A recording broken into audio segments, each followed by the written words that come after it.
Hey everybody, I hope you're all doing great. I got a new chair. Whee!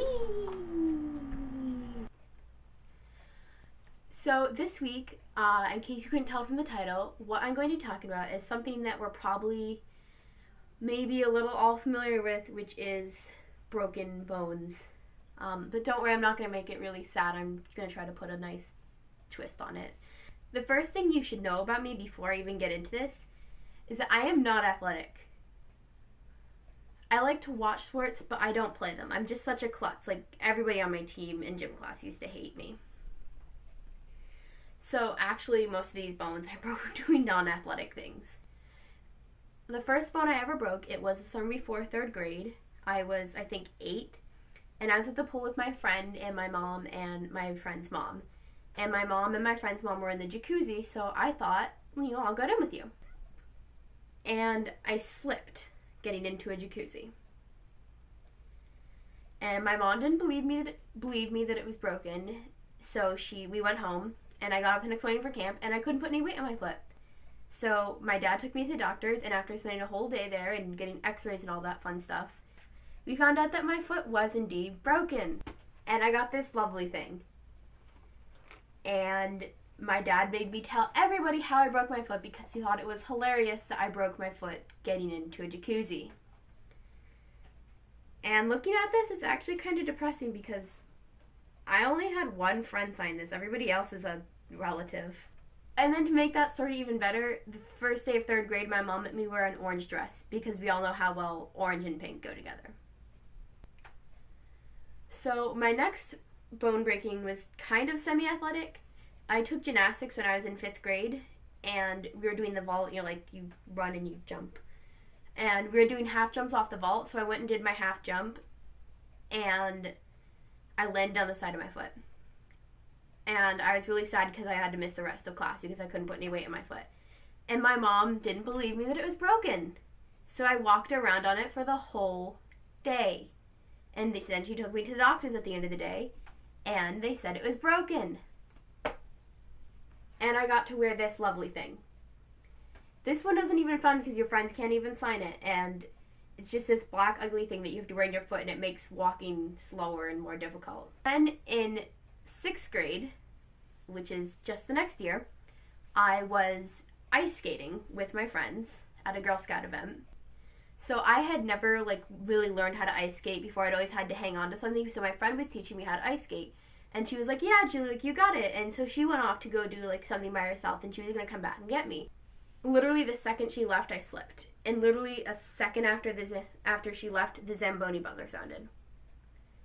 So I had all these girls flying past me on skates. I'm just kind of I was trying not to get cut open by their skates.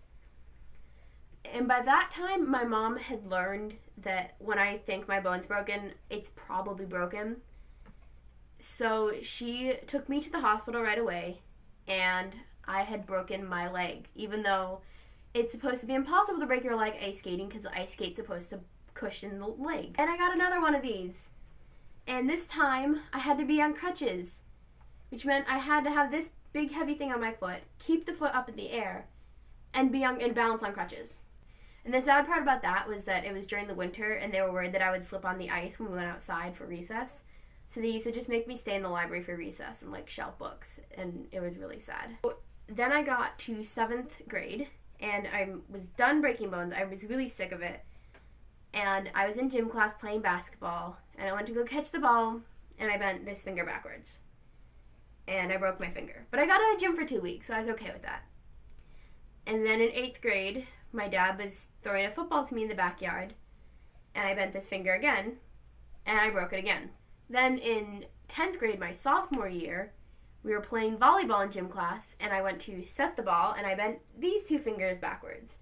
And I broke both fingers at the same time. And I finished off the game because I didn't want to seem like a wimp and leave class early. And then I had to leave my English class early so I could go to the nurse to get an ice pack for my swelling fingers. So that's it for this week. I hope you liked the video. If you do, make sure you go down below and hit the like button or leave a comment. Likes don't really do anything for me. I just really like likes. And as always, yours truly, Julie. before I go, I'm going to go show you the names of the people that have been subscribing to me. And before I go, I'm going to go show you the names of the people that are subscribed to me. If you do not see your name up there, it means one of two things. The first thing could just be that if you subscribed very recently, it may just be that I have not gotten around to writing your name out yet, and it will be up there in the next video. If you were one of the first, if you did subscribe early on and you don't see your name up there, that means that your subscriptions are set to private. YouTube automatically does that now when you make an account. And that means that when I click on my subscriptions, or my subscribers, I can't see your name. So that means I can't write out your name. So either you can just comment below telling me like, hey, I subscribed, like, can you write my name out?